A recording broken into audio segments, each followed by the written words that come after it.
and deciding what things need our immediate attention. So somebody who passes away, we're going to jump on that right away. And that means that some of those other things might have to be triaged a little bit lower down the chain. I bring this up because I know a lot of people have expressed frustration at the fact that they cannot do a passport renewal by coming in our office and seeing us and processing it there.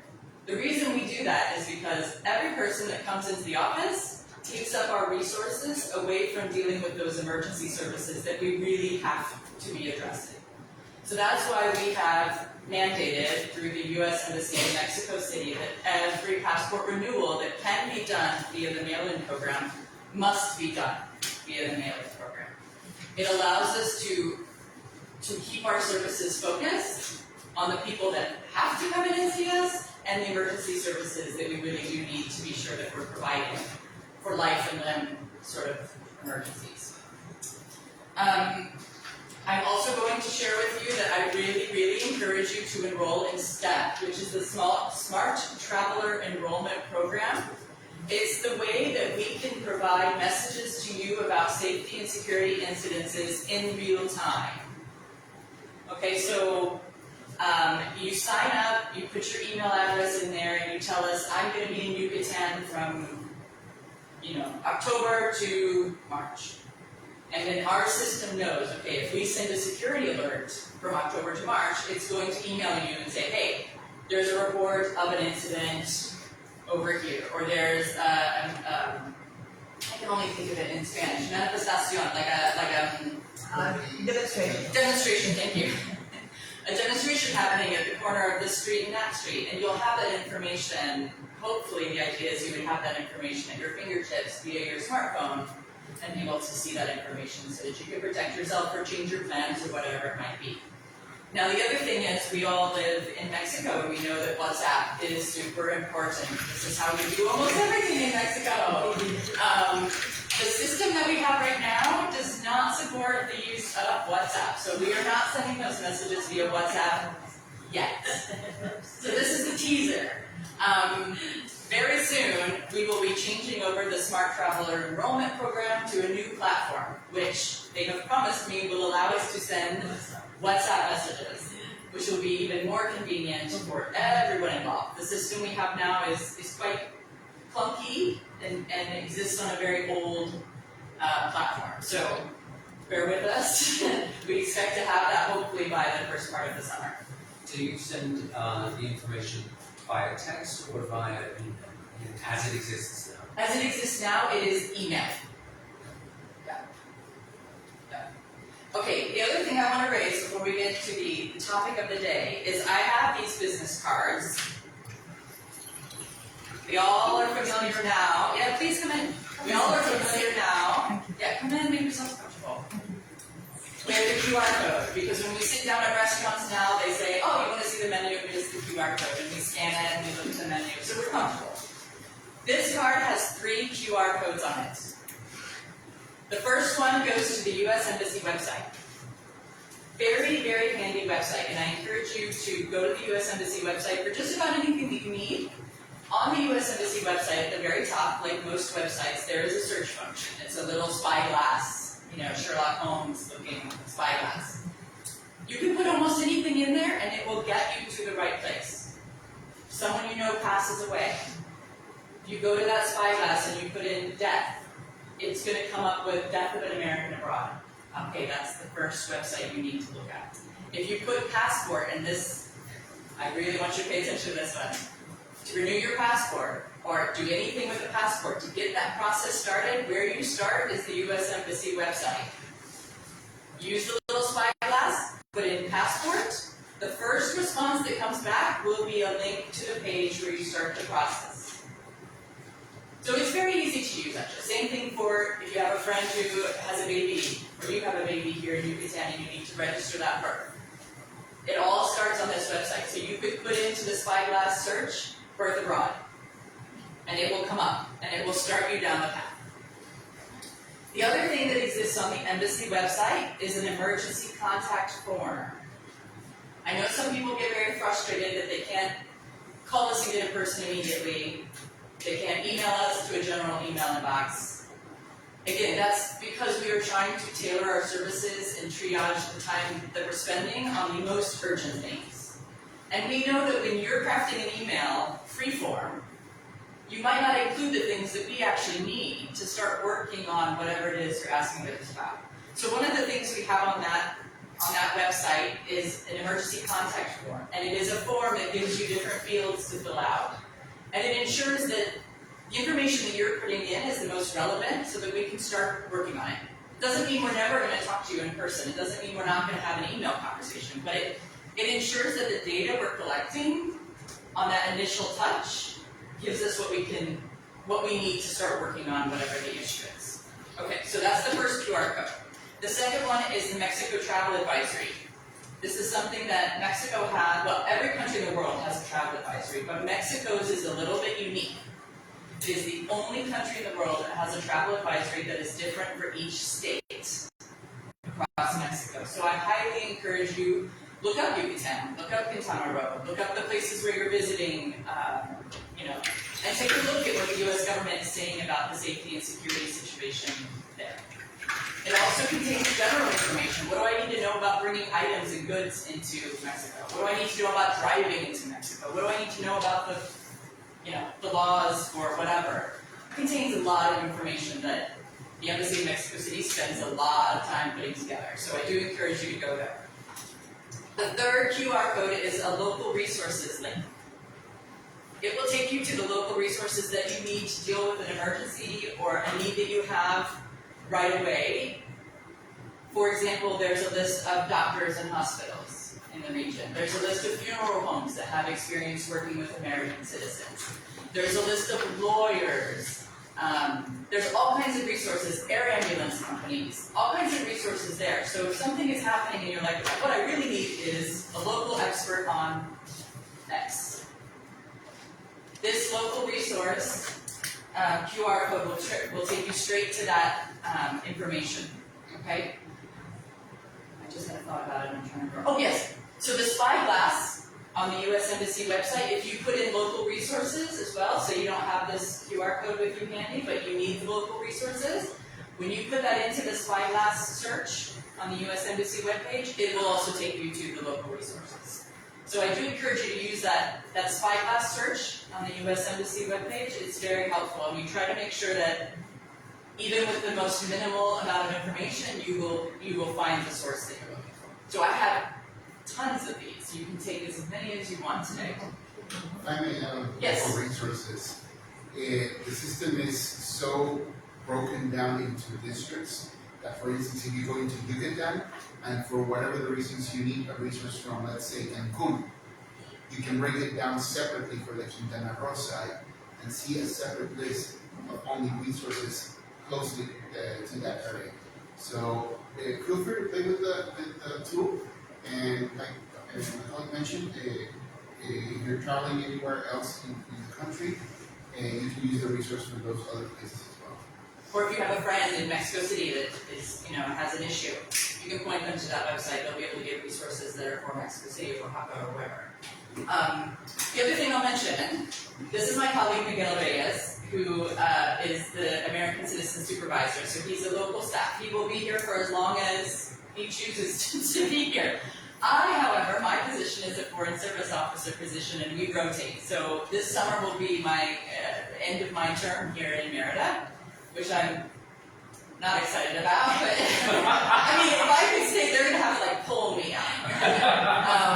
But I wanted to let you know that, the local staff like Miguel Reyes, they are really the deep source of knowledge for local conditions here and things like that. So I know there are times where we get an American on the phone and they're like, no, I don't want to speak to you. I don't want to speak to a local staff. I want to speak to an American, a real American who knows.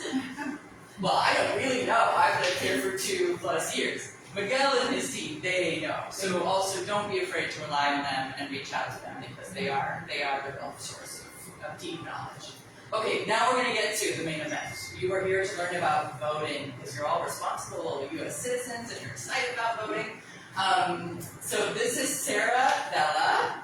She has come from Washington, D.C. to provide this session for you.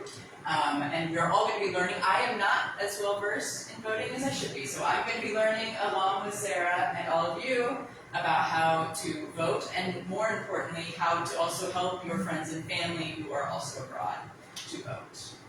Thank you. Anything that I missed? No, okay. Everything, thanks. All right. Welcome everybody, and thanks for coming out today. So I work for the Federal Voting Assistance Program, and we're based in Alexandria, Virginia, which is in the DC area. We're under the US Department of Defense, under the Executive Secretary of Defense, and our role is to ensure that overseas citizens and the military have the tools and resources to be able to vote from anywhere in the world. That's our job, make sure that they're aware of their right to vote, and if they do want to vote, we can provide assistance, and we do have the necessary resources they can use. And we do work with, we work with the Department of State, all the military services. We work with all election officials from 50 states, 4 territories, and the District of Columbia. And yeah, I came all the way out here.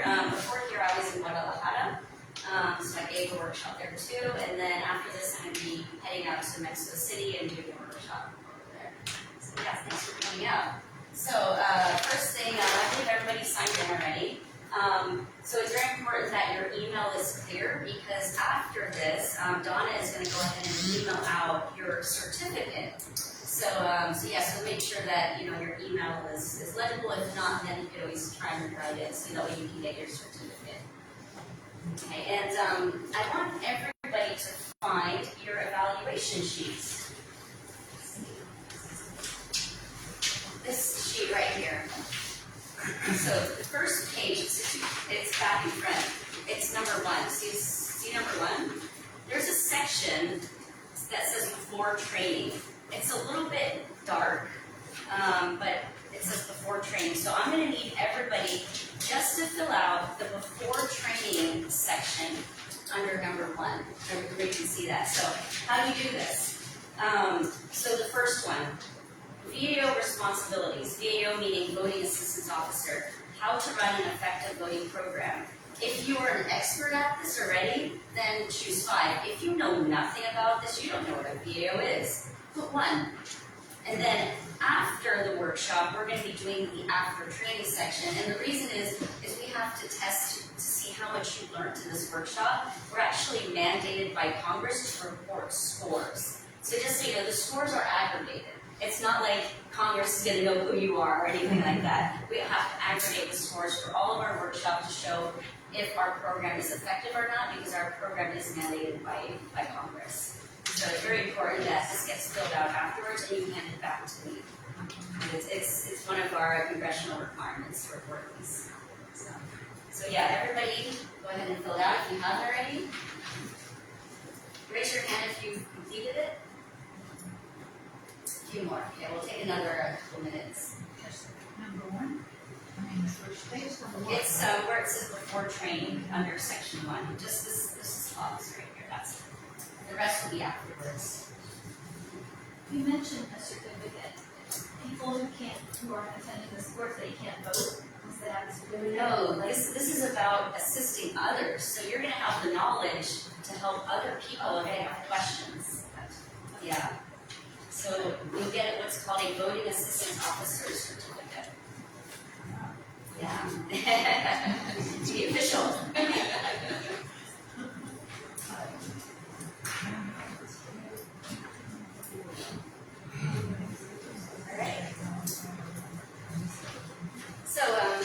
Just so you know, this is a workshop, meaning that I do want you to ask questions and participate and so forth. It's just not me talking. And I'll give opportunities to ask questions. So please feel free to chime in. Okay, so why are we here today? When it comes to voting, as an overseas citizens, a lot of people might not be aware of how to do it. It's different than when you're back home in the States, because there, usually either you go in person or you know how to register online and do your absentee ballot. But it's not that difficult. But when people are overseas, sometimes they just don't know how to do it. The process is actually very simple if you know how to do it. And that's why you're here today. Okay, so in 2024, we have a lot of offices that are open up. You know, it's not just the presidency, but you also have Congress, Senate, and then you also have your local and state elections. You know, like you're voting for example, sheriff, school superintendent, you have referenda. In terms of what we cover, the Federal Voting Assistance Program and the law, you are able to get ballots, regardless of what state you're from, absentee ballots, for the federal offices. So any election for federal office, which means presidency, House, and Senate, those three. So the rest, that's up to your state. So that doesn't, any state elections and local elections, those actually don't fall under us.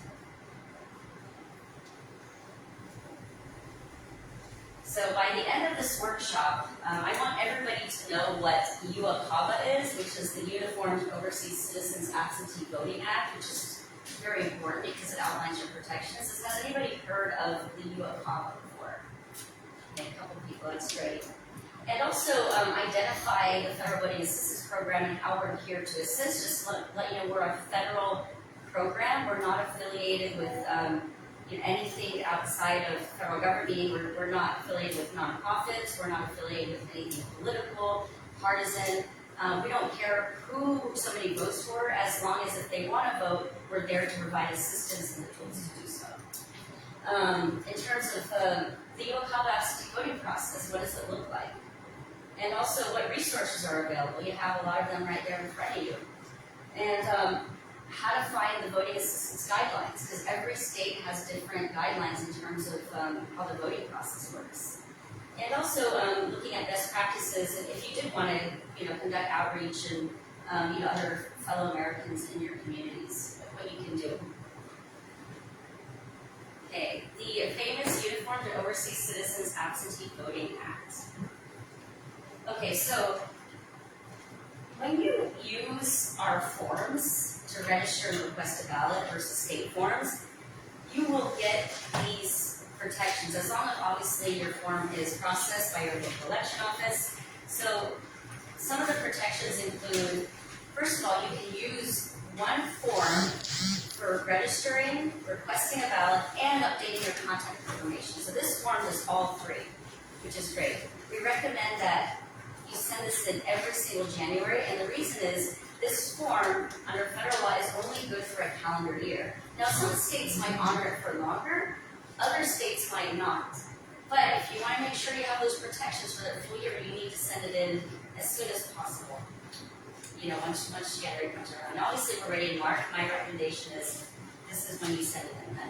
Do you go to the consulate? No. There? So I'll be getting on how you can send it. This has to go to your local election office. So your local election office back in the US is the only entity that can register you to vote and know that you want a ballot. Because elections are run by the states, they're not run by the federal government. So are we using these forms and getting absentee ballots? Yeah, it's telling your state, your local election office, that you want an absentee ballot sent to you. Yeah. So this is one of the protections. You can use this form regardless of which state you're from. Another protection is if you don't get your ballot in time, you can use what's called a federal write-in absentee ballot, which is a blank ballot, and you can write in your choices and you can send that in. And another thing is, by using this form, your local election office has to send your ballot to you within 45 days before every single federal election. And if you don't get it within 45 days, you need to call them up, email them, and say, hey, where's my ballot at? It also allows you to request your ballot be sent to you electronically, whether that be email or maybe a portal download or maybe by fax. So you do have that option here to request it. And being you are in Mexico, the mail system might be a little slow. We do recommend overseas citizens consider the electronic options before mail, for sure. It could take time. And then another thing is, if your FPCA, if it gets rejected, and usually the reason why we get rejected is maybe you forgot to sign it, or there's some issue. They have to tell you if something's wrong with this. By law, they have to tell you if they rejected it. Not if they accept it. And the same with your writing absentee ballot in your ballot. They need to tell you why they rejected it. So this law gives you a lot of protections. That's why I use this form to register. Now, some state forms might give you the same protections, but some states might not. And state legislation changes all the time. And as a federal government, we have no control over what states do. Therefore, to guarantee those protections, use the federal form. Okay. So, in terms of who is covered, I mentioned this a little bit in the beginning, who we help. It's military, their dependents, and overseas citizens. So, overseas citizens means outside the United States, which means that Mexico counts, Puerto Rico does not count because it's part of the U.S., Guam does not count, for example. So it's anybody that's outside the United States. Okay, so in terms of who overseas citizens are, it's varied. So we just have some data here based on our post-election voting surveys. So these get sent out after every single general election to a sample of 45,000 overseas citizens. And we just got some, we just have data from this just to figure out, okay, what are the difficulties, the demographics, like what do they look like, who are they, how can we best reach them? From our estimates, this is at the time of the 2022 general election, November, we found that 2.8 million of them are voting age, meaning they're 18 and above, 2022 and there's an estimate for 40 U.S. overseas. So these are estimates. Nobody has exact numbers of how many U.S. citizens are overseas. These are estimates based on survey methodology. One thing that's interesting is the fact that in 2022, 62.5% of domestic voters, meaning stateside voters, voted, whereas only 3.4% of overseas citizens voters voted that were eligible. That's a huge discrepancy. So these are the locations with the largest number of U.S. citizens over 18 as of 2022. So Mexico is one of the locations with the highest number. I do think the 91,000 is very low, but this is just based on the methodology the surveyors use, but I do think that number is a lot higher. So with y'all being here in Mexico, it would be very helpful to us if you can spread the word to other Americans in your communities, because at FFAP, we're in DC. We can't do outreach in these areas. We're too far away. We need your help. We don't know where the overseas citizens are at. So tell your friends. This is just some data in terms of the demographics. As you can see, they're all ages, educational status. A lot of them work, and you have a large majority that have been living in their country for over 12 years. And this is interesting in that for those people that said that they wanted to vote but didn't, 22% said they didn't vote because they had difficulties figuring out how to do it. That's a lot. 20% said the process was too complicated. So, like I said, the process isn't complicated if you know how to do it. So what's lacking here is the knowledge. So this is the turnout. As you can see, 3.4% is pretty low compared to the eligible voters that we have. By eligible meaning that they were 18 years old by the 2022 election, which means that in 2024 we do have more out there. Components of the voting gap. Okay, so this is also interesting. What we're interested in is what's called the obstacle gap. This means that these people weren't able to maybe get their ballot back in time. They have like mail-in delays or something going on. So that's what we're interested in helping as an obstacle gap. The residual gap is out of our control, that's interest. But we definitely can improve these numbers with just getting the word out to people of how to vote if they want to. So, who are we? Like I mentioned before, we work with all the states, all the different, we also work with the Department of Justice, Military Service, Department of State, the absentee voting process. So who here has completed the absentee voting process overseas? Okay, quite a few. That's really good. How did you find it? Anybody want to share? votes from abroad, the other cities ran a program, and here we had voter registration last week Okay, so you have some, through voteabroad.org. okay, so you have some help. Yeah, it was traveling around on the internet until I found what to print out. Okay, did you find our website? It's hard to, the last time I did the absentee ballot was 4 years ago. Okay, so one thing if you don't remember anything from today, remember our website, fvap.gov. It's on all of our materials, because there is a wealth of knowledge, and even all those statistics I went over. We have so much information on that website, so if you're interested in seeing that, feel free, there's reports and everything. So, in terms of the process, first step, what do you think it is?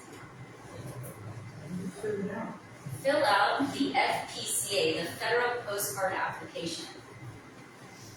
Then you want to, what do you do with this?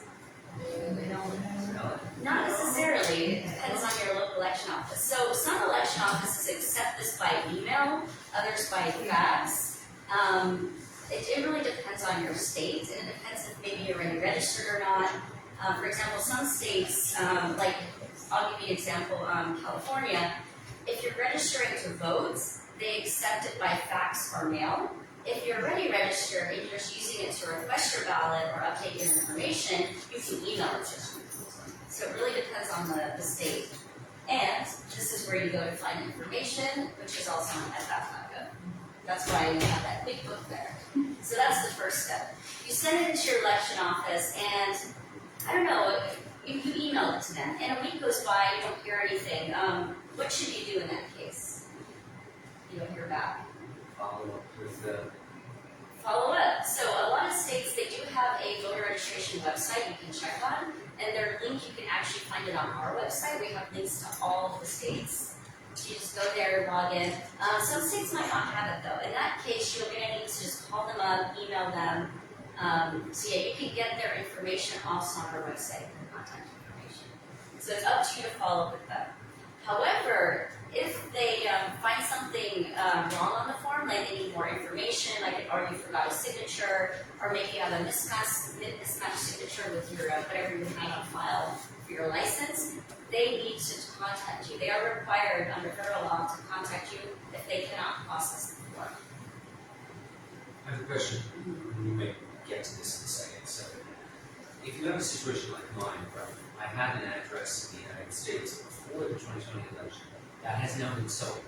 It doesn't matter. Yeah, but The same address, so keep using it. well, Yeah, and I'll go over are you over residency. this? Yeah, but it's a great question. Yeah. I'll keep going over residency. What's your residence address? Okay.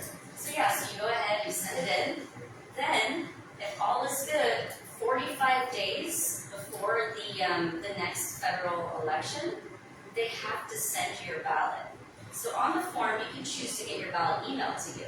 So if you chose that option, you should have it in your email box, or maybe an option to download it on their website 45 days before.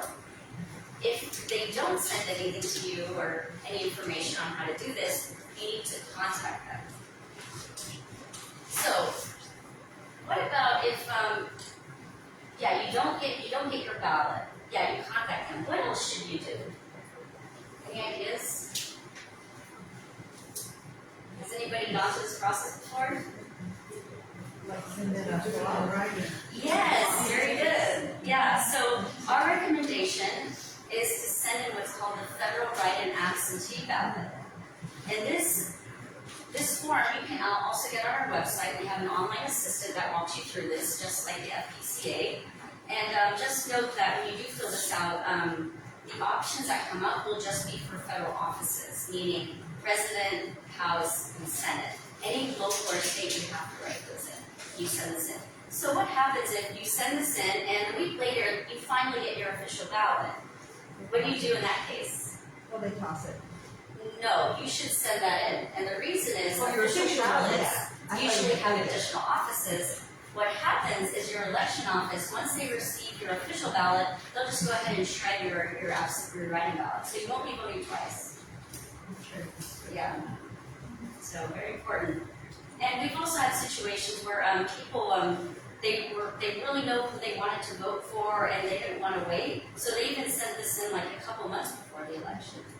They just want to make sure that the vote got in time, especially if you're from a state that is mail-in only. So some states accept ballots back by email, upload, or by fax. Other states don't. So if you're a mail-only state, time is of the essence to get those ballots in. So some people have opted to use this just to make sure they're in time. So, what about if you went ahead, you sent your ballot in, and what should you do after that? Are you going to get a confirmation from your state saying they got it? Maybe, maybe not. So states are not required to tell you if your ballot was successfully received and counted. They only have to tell you if it's been rejected. So keep that in mind. Come in. No, it's come in. This is for voting. Yeah. Do you want to come in for the workshop? Well, no, I need help printing mine out. It's a long story. I need help once you're done with the lecture. I can make ask Okay, a you're welcome question. to join though. Okay, Yeah, I already thanks. started, so yeah. Thanks. Okay, so You said you don't have to say your party affiliation? I'll be going over that when I go over the form. I'll be going over that part. Very good. Okay, so yes, it's up to you as a voter to follow up. Most states do have a website you can go on to see if your ballot was actually received. Some states don't. So it's up to you as a voter to follow up with them. So if you don't, yes, so you should contact them to see that they received it? Yes. Every state's different. Some states might give you a confirmation, others might not. You don't, yeah. And as a federal government, we can't do anything about it. They're only required under federal law to tell you if they rejected it. So that way you have a chance to cure it. And one of the biggest rejection reasons is a lot of people forget to sign their oath page, and also sometimes there's mismatched signatures issues in that your signature doesn't match what's on your registered driver's license or ID that you had years ago or something of that nature. So those are some of the biggest ones. Yeah. That they have to let you know. None use studies. Not necessarily. Definitely follow up because you don't know. Rejected. You don't know. That's the thing. It's when it comes to elections, especially presidential election years, they get very busy, and they're humans too. So you just want to make sure that just follow up. Can you send your information in too early? Is that something you have to check with your You send your information. in too early? Say if you already made up your mind and you just send it right in. Yeah. So it's not a matter of you sent this ballot too early, Yeah, therefore you just it's not need being. to indicate what election it's for. So for example, right now there's primaries going on. So if you're sending it in at a time where there could be a mix-up between elections, they don't know which election you're trying to submit your choices to. So you need to be very clear what election you're trying to vote in. But yeah, there's no law saying if it's too early or not. Yeah. But definitely communicate with your election office. You should have some sort of open communication with them. Know who they are. And also be aware that at the time when we get towards October, November, they get very busy. Especially some of the bigger counties that have a lot of new Okava voters, and sometimes it takes them a few days to process ballots after they get them. There's just too many quantity-wise, so start the process early. Don't leave it to the last week to send in your ballots, even if you're sending electronically, because it still takes a while. Any other questions on the process? I'm going to go over residency. Okay, so residency.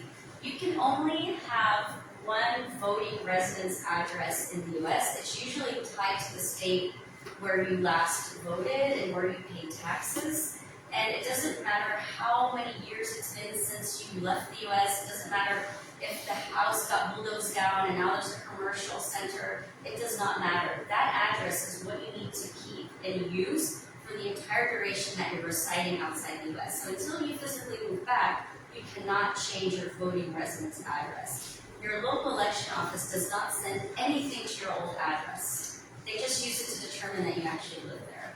And there's also been situations where, for example, somebody was born in the US in a hospital, and as soon as they were born, that their parents took them to Mexico. In that case, we tell them use the hospital address or whatever hotel your parents were staying at.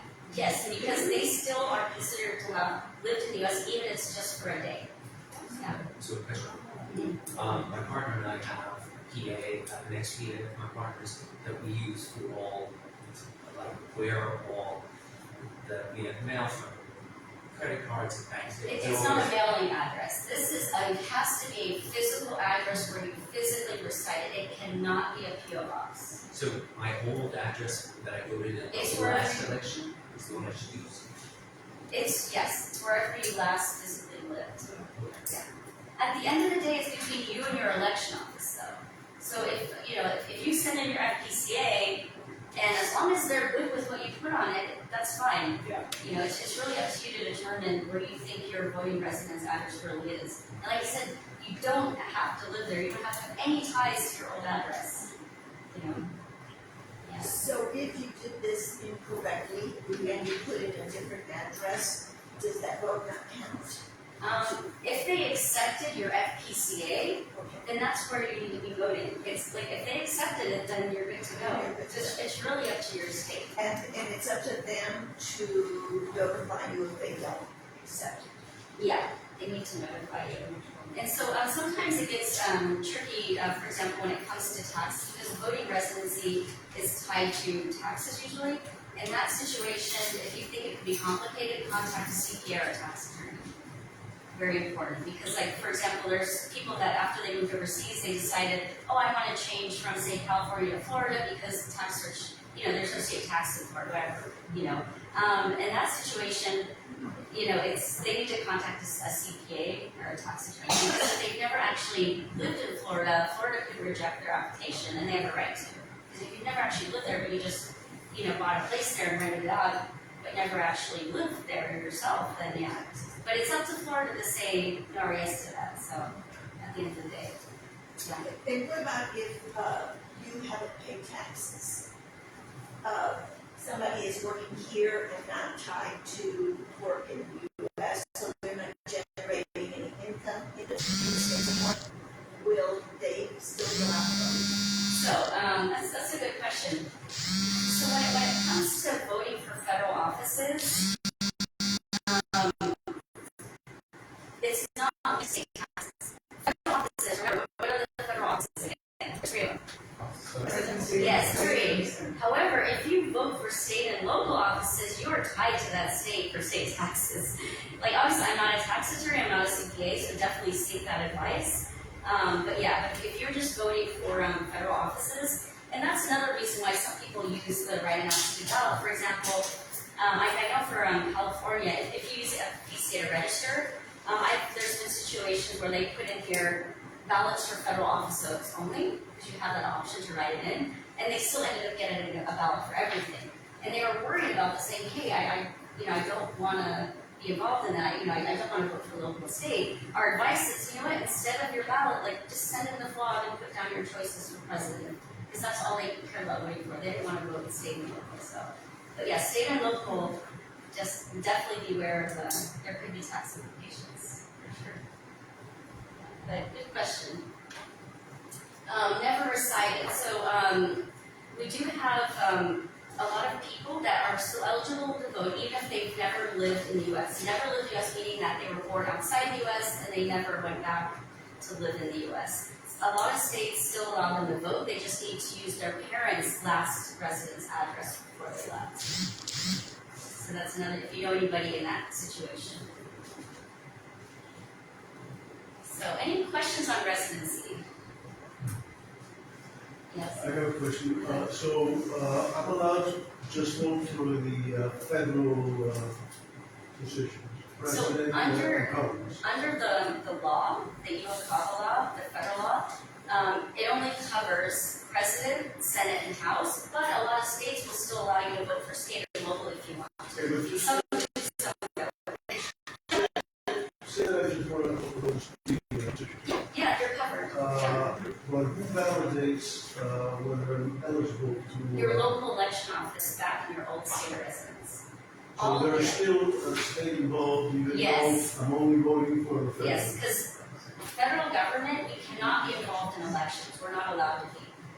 Yeah, we don't register people to vote, we don't have the ability to accept ballots, count ballots, anything like that. Even if, say, you dropped off your ballot at the consulate, that just gets put in diplomatic mail, sent to Dallas, Virginia, and then it enters the USPS mail system and gets back to your local election office in your own state residency.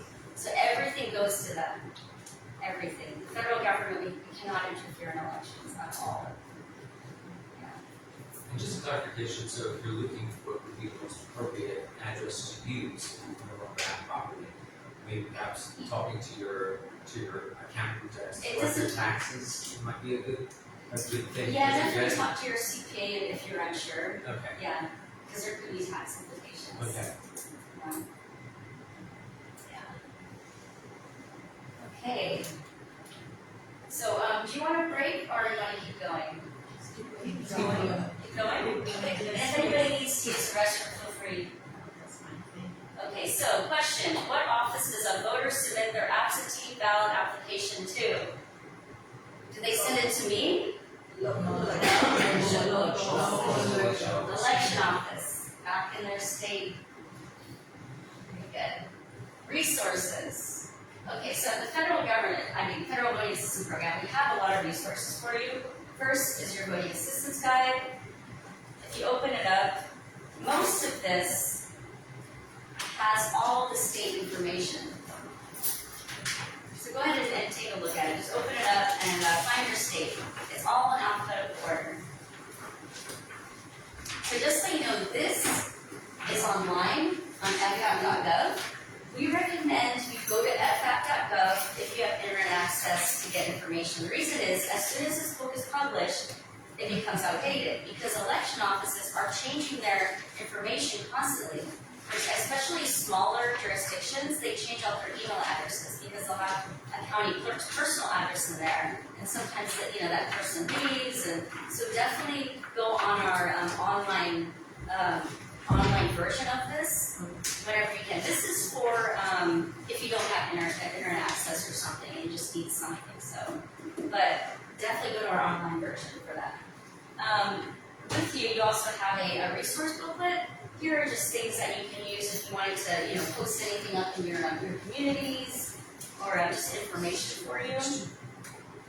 The FPCA, this is another resource. The FWAB, the write an absentee ballot. We also gave you some outreach materials. If you want more, you can you can take them. You can also email us, and you can ship these out for you too. And we also have posters here if anybody wants to take them. And all of these and more can be found on our website. And we also have digital resources too. So if you wanted to share something on social media, we have all of that. So those are our resources. And our online assistant will guide you through the forms. And what's great about the online assistant is all those guidelines in that book are embedded in the online assistant because each state has different requirements in terms of how to fill out the form, what's required, what isn't. So definitely, I recommend filling this out online if you can. Yeah. If not, you can use the physical form if you prefer to. Okay, so I just went over the guide. What's great about the guide is it has all the information you need for your state. So, all right, let's go to a state. Who wants to volunteer? What's your state? Florida. Let's go to Florida. I want everybody to find Florida.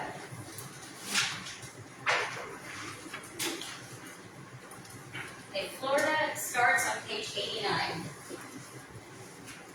So first, you have all of the election deadlines.